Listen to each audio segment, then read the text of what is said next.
Alrighty, so now I'm live as well over on Facebook, and I am going to let's see here. Good. All right. Well, good morning, everybody. It's 10 a.m. and this is Coach Robin, and I am here with you. I am so excited. Goodness, it's been a minute since I've been able to be on consistent. Now, at a consistent time as well as consistent. Most of you know that I take care of my parents. And so, as a matter of fact, you guys, today is Daddy Ware's birthday. Yes, so I'm going to put it out on Facebook and, of course, Instagram. And I'd appreciate you guys wishing my dad a happy 83rd birthday. Yes, wish him a happy 83rd birthday. And so, today we're gonna make it special. He does have a doctor's appointment, but something just a routine checkup. So after that, though, we'll celebrate for the rest of the day. So sorry, I meant to turn that on silent. So anyway, so yes, so wish him a happy 83rd birthday.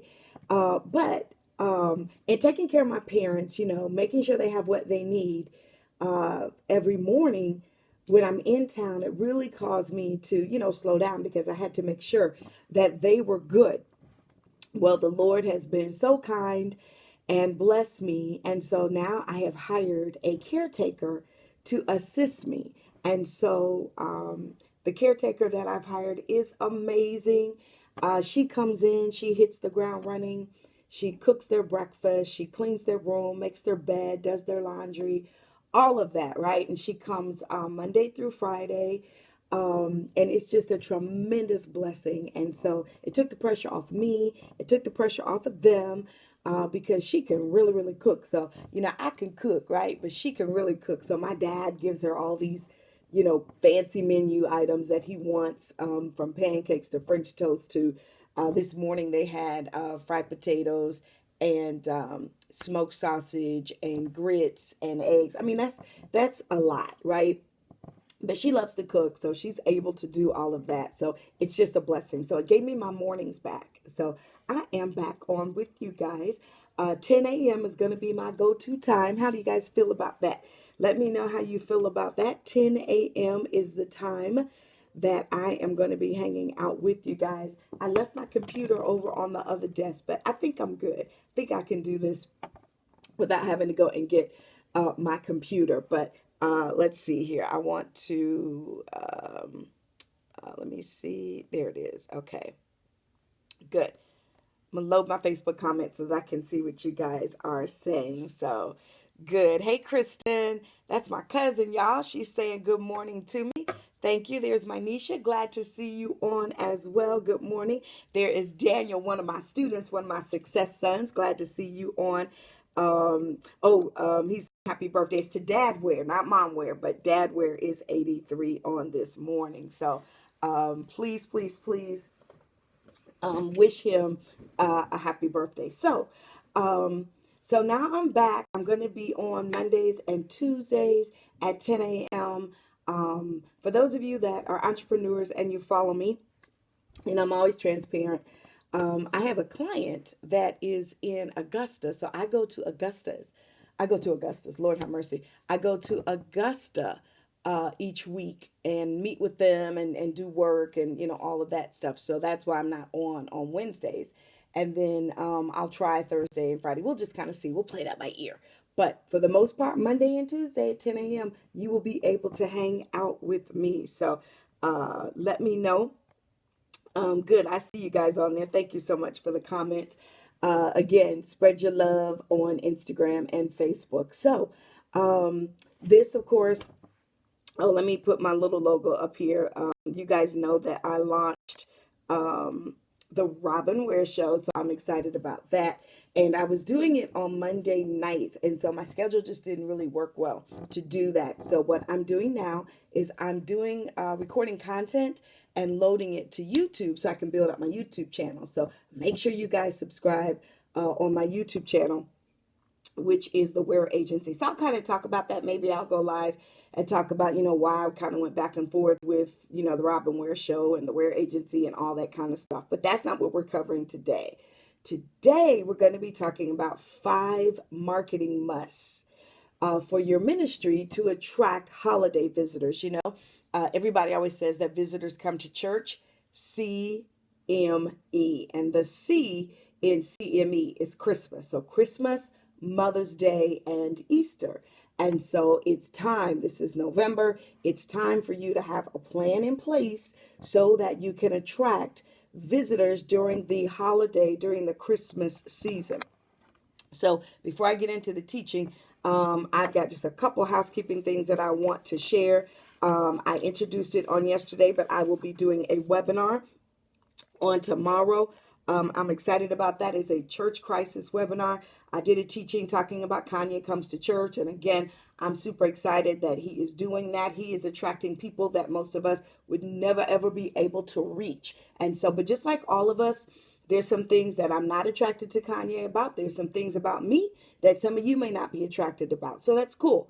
I get it. So just like I don't want you all to hate and be mean to me about the things that you don't care that I do, I'm going to do the same thing with Kanye. I'm not going to be mean or, distasteful talking about, some of the things he does that I don't care for. As I said on yesterday, it's important that we just eat the meat and throw away the bones. And so I love what he's doing as it relates to ministry and attracting and introducing those to Jesus Christ. So, but when you have someone like a Kanye or a speaker that's controversial or someone from the pulpit says something that spreads throughout the church, how do you deal with it? Do you respond? How do you respond? What are the systems that you should have in place? Well, don't worry about that because I've got a webinar that I'm going to be doing this Saturday at 10 a.m. Yes, it is only $97 and it is a church crisis webinar.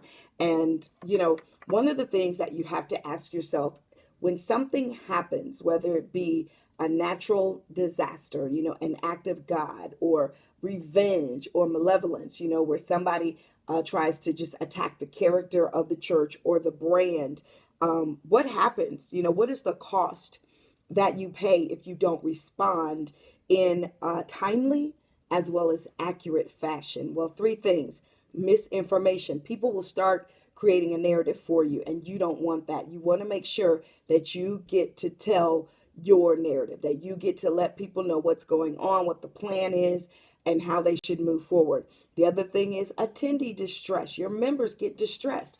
They don't know how to respond. They've got people hitting them up on social media. What's going on at your church? What's going on with your leaders? Whatever the situation is, I assure you, your members, your supporters are getting hit up about it. And so it causes them distress when they don't really know what to say.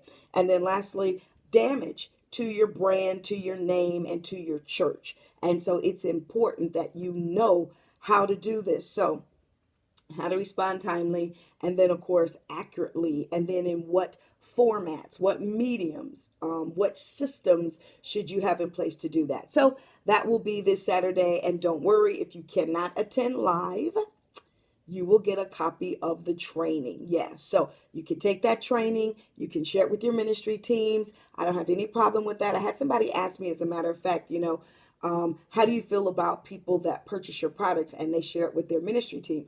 I'm fine with that. What I ask you to do, though, is to not copy it. So if you buy one of my ebooks and you want to share that, you want to take a part of that and you want to do it as a teaching with your ministry team, absolutely fine. But what's not fine is for you to take it and copy it and then distribute copies. That's not fair to me, right? And so I created the content. I obviously provided it for sale, right? And so it's just like when you pirate movies and things like that, which is why I don't do that. I don't burn disc and, all that kind of stuff. I buy them so that I can support the creator of that product. So I ask you all to be kind and do the same thing for me. All right. So that is my housekeeping announcement for this week. So let's get into the teaching.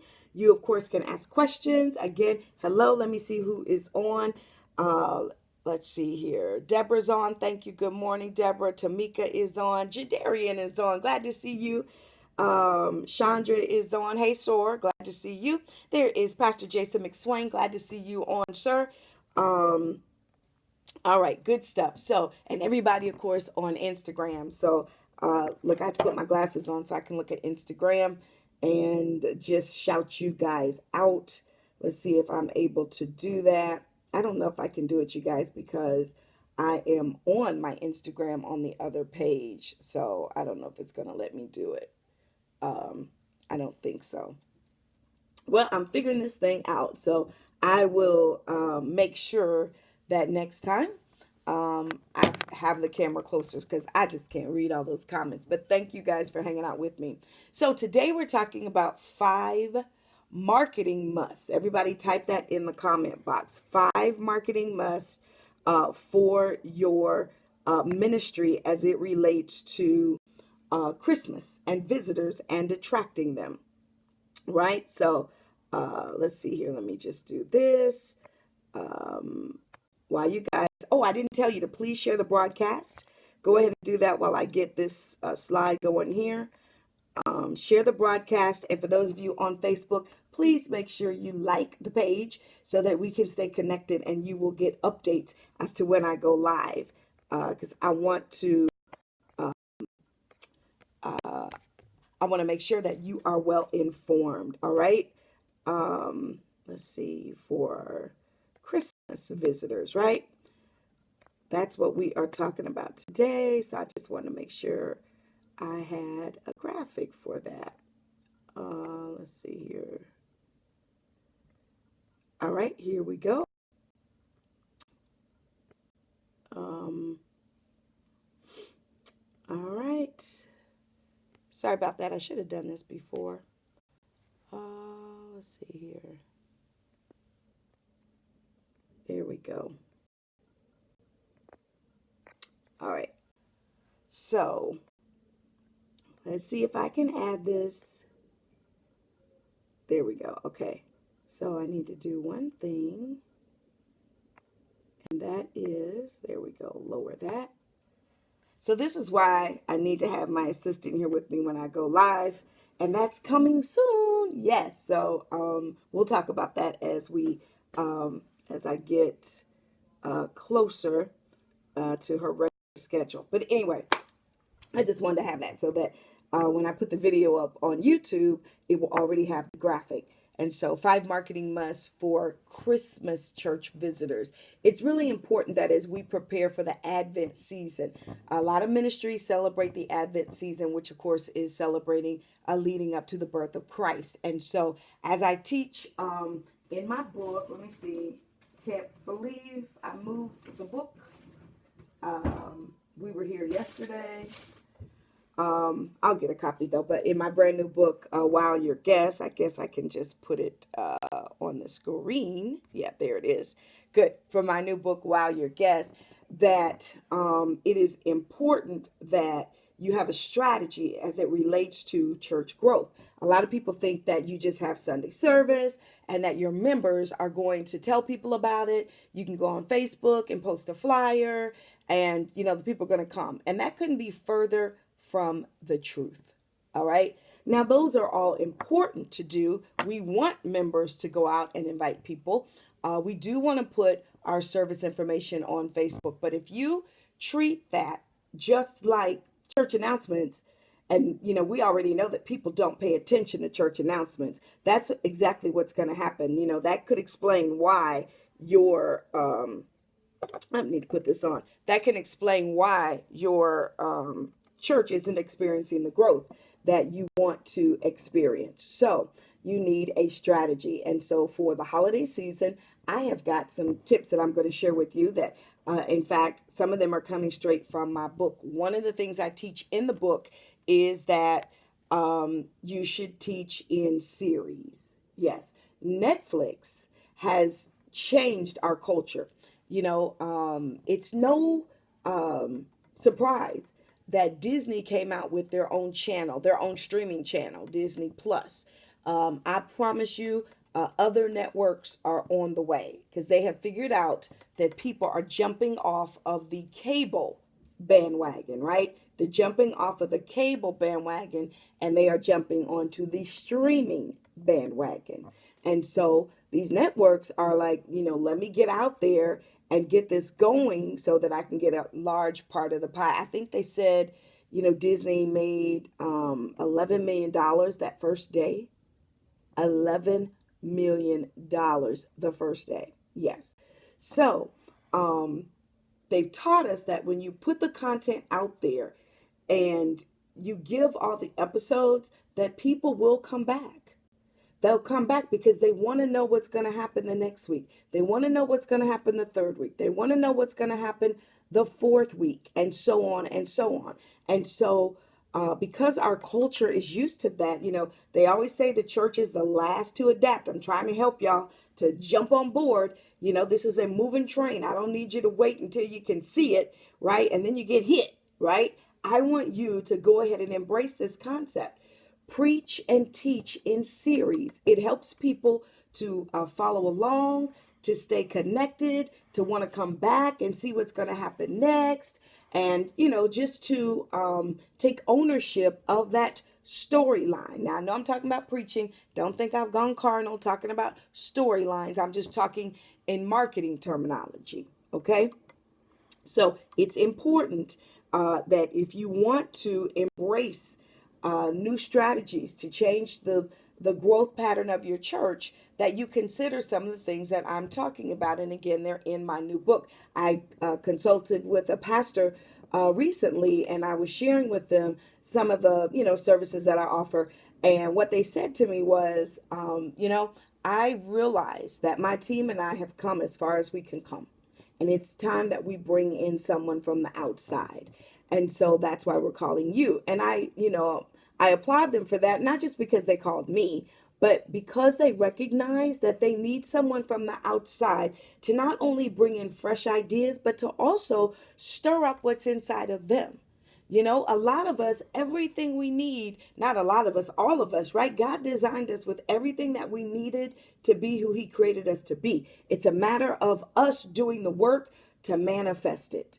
So it's the same thing with our churches. We sometimes need something, a system, a solution to help manifest what God has already said is supposed to happen for our churches. Think about that. So, as a result, I'm doing some consultations with them now. I travel a lot. I go speak and do leadership workshops, but I also do conference calls. And so that's what I'm doing with this church. We're doing, strategy calls, and we're putting together, strategies that line up with the vision of the house. Because I don't care, what my strategies are. If they're not in alignment with the vision of the house, they're not going to work. They're not in order. And we don't want that to happen. So anyway, one of those strategies, though, is that you teach using a series format. All right. So again, I explain kind of how that works in my book. But as we talk about Christmas and the Advent season that's upon us, I would encourage you to there are maybe, I think, is it 5? No, I guess 4 Sundays in December. I'm not looking at a calendar, y'all. Well, I guess I can look at a calendar because I've got my other phone right here. Let's see here. There are, let's see here, December 1, 2, 3. There are 5. Good, I thought so. So there are 5 Sundays in December, and so of course, your series might be 4 Sundays, or it might be I guess it should be 4. Because the last Sunday of the month is the 29th. And so that's when we'll do getting people ready for 2020. Your watch night service or New Year's Eve service will, of course, be on the 31st. So do a 4 or 5 week series as we lead up to the Advent season. So here are our 5 marketing musts, yes, to help you prepare to increase your traffic for church visitors. And again, this is in my book, but one of the keys to having your members assist with church growth is to deputize them, to make them marketing deputies for you. And one of the ways you do that is giving them the tools they need. And that begins with a graphic.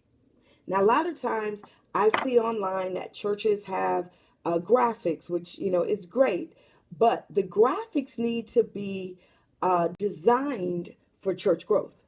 Not just, here's a new series, come to church and, meet us at, 12 noon.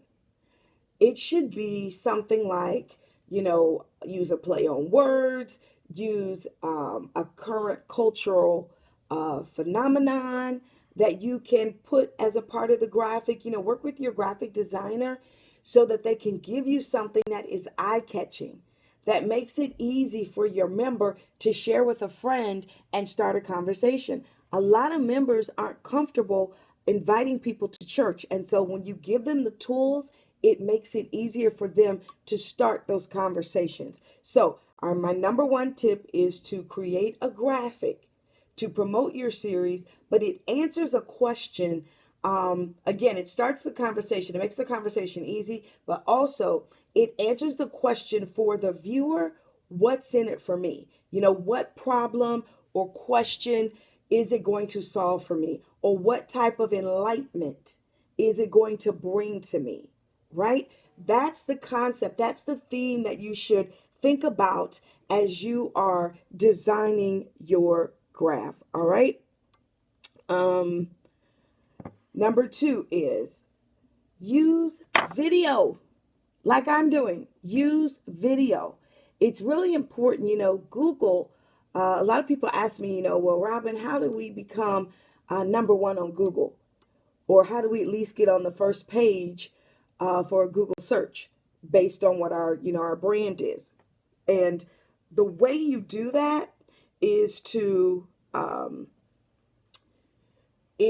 give Google fresh content, video, and photos. Those are the 3 things that Google really loves. So Google sends out what we call spiders or bots to go and search the web for new content. And if your website has video, if it has fresh content, meaning through blog posts, if it has pictures, fresh pictures, Google will grab that and say, okay, this is current. This is information that people will need because it's new, it's fresh, it's relevant. And so you want to make sure that video is a part of the mix so that when people are doing a search for Advent series, your website's going to come up. That's right. Now, I'm not talking about websites, but let me just throw this in here. Is your website up to date? Because I'm teaching you all of this, and I don't want visitors to come land on your website and it doesn't represent you in the level of excellence that you know it should. So make sure that your website is up to date. I was on somebody's website not too long ago, and it said copyright 2013. Nope. Let me tell you, every December is when you need to do a website scan. Just go through your website, make sure everything's up to date, change out your copyright, update your welcome page, your home page, all of that. Just do a sweep of your website so that you can make sure when visitors or community people, whomever, when they come and they look at your website, that they don't immediately shut it down thinking that they're not in business anymore. They're not a church anymore because this website is so out of date. All right. So number 1 is create a graphic. Number 2 is create a video. All right. Now, when you're creating the video, be creative. It doesn't have to be just the pastor sitting at the desk. It could be a video of the pastor sitting in the middle of the sanctuary saying, we've got a seat right here for you as we begin to prepare, to learn about the birth of Jesus Christ, right? Or as we begin to prepare to learn about the real reason for the season. Or it could be a child, maybe someone from your youth department that's got great energy, that speaks well, and they can bring that fire on video. Whatever it is, you need to be creative about it as you're putting together that video. All right. Then number 3 is work with a team. Work with a team. The pastor can, of course, come up with the vision, but I don't think that the pastor should come up with the strategy. The pastor has a lot going on, unless marketing is their thing. But I would suggest that you work with a team, and that team should be a PR person, a marketing person, an event person, definitely someone from your youth department, your young adult department, your seniors department. You should have a team of about 7 or 8 people so that you can share the vision of what you're doing to attract visitors for this holiday season. And then ask them to speak from their area of expertise so that you can make sure that their area is covered. For instance, we know that seniors are most likely not going to be watching, an Instagram live. So we may want to put together something that speaks more to them, that reaches them. That might be through text messaging, that might be through a sermon note sheet, a one-sheeter, whatever those items are. But you're expert at the table. They speak for the seniors. They'll be able to tell you what the seniors want. And listen, it might be a flyer. You might be a church that says, listen, we're done with flyers. Well, if you have people that are in that generation and they want flyers, then you need to give them flyers, right? Doesn't mean you have to do flyers for the whole church, but just that demographic, particularly if you know what service they attend or where they park or, what door they come in. Maybe that would just be the usher or the greeter with the flyers for the seniors, okay? So number 3 is work with a team so that you can maximize experience and exposure.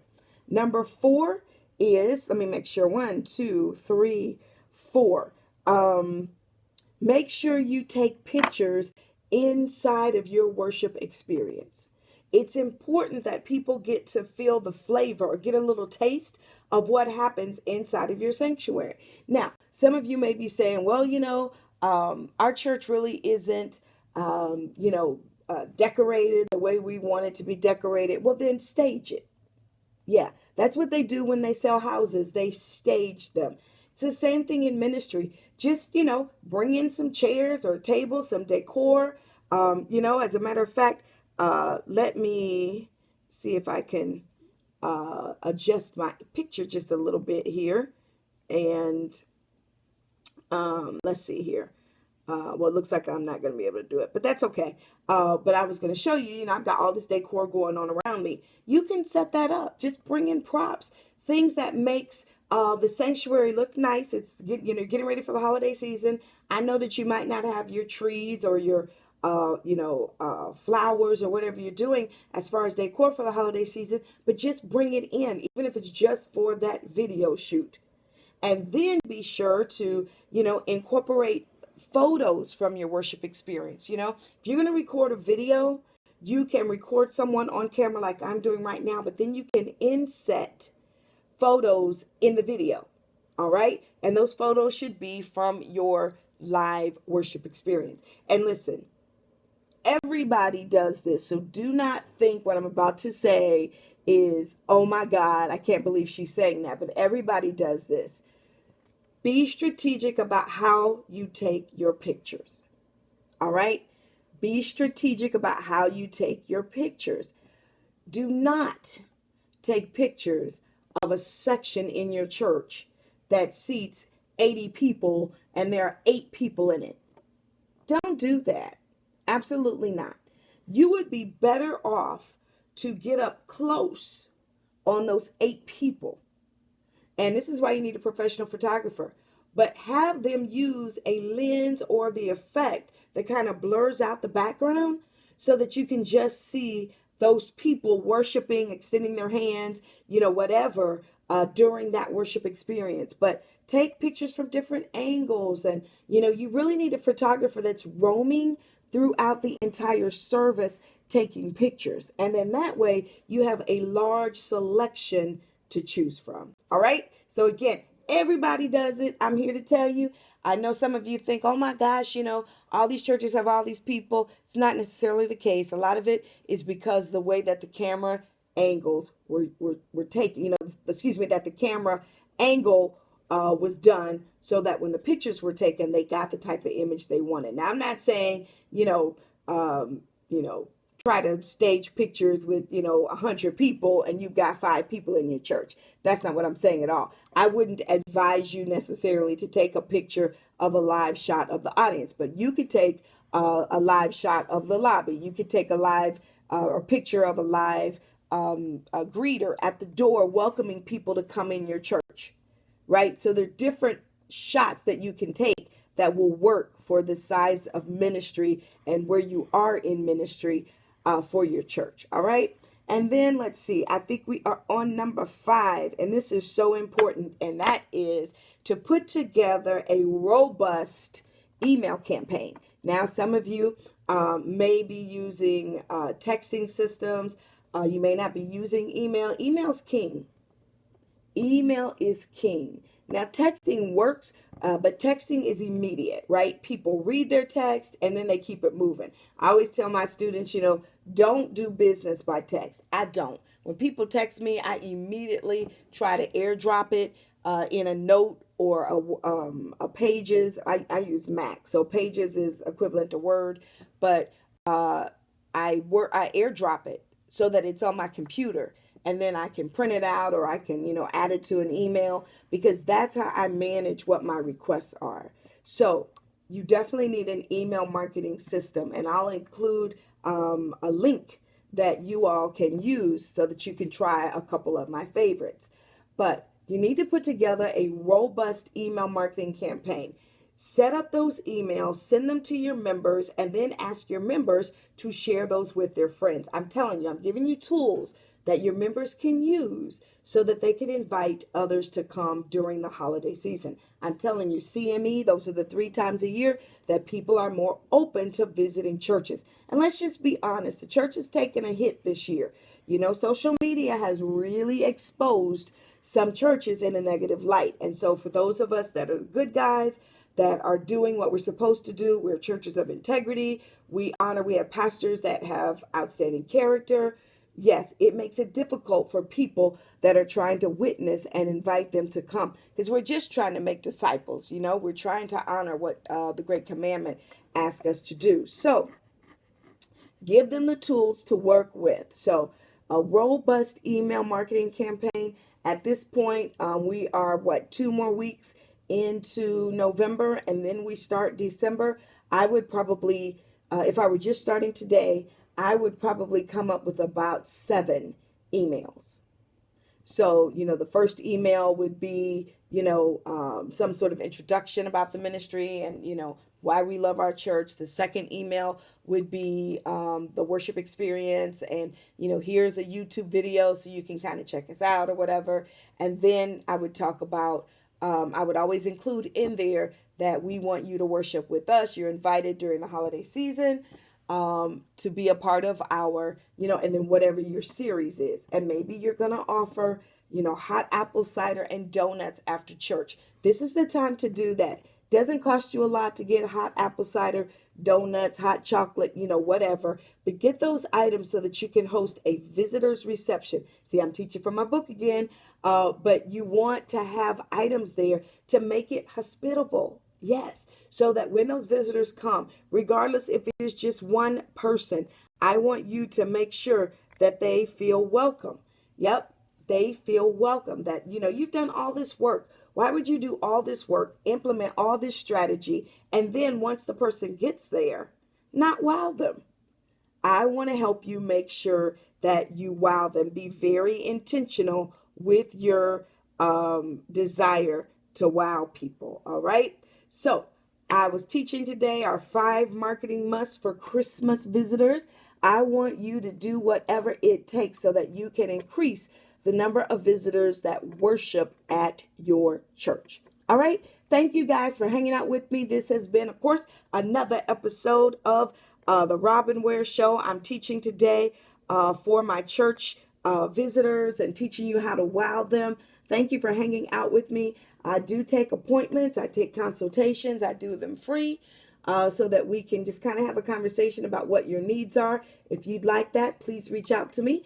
As a matter of fact, I will give you my email address. It's really simple. It is just rware@thewareagency.com, rware@thewareagency.com. And I have, let's see here.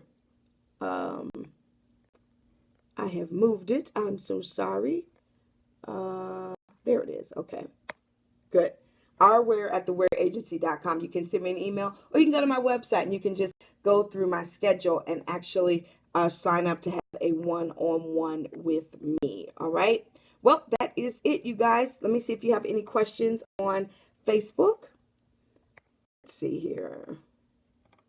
Hey, Cedric, glad to see you on. Good. Uh, Tony Henderson, wow, you're right. It is early morning in Denver, Colorado. Good stuff. All right. Well, listen, thank you guys so much for hanging out with me. I will be back on probably Thursday. Yes, I'll be back on Thursday at 10 a.m. for another episode, of course, of the Robin Ware Show. Thank you guys. And of course, I want you to be blessed.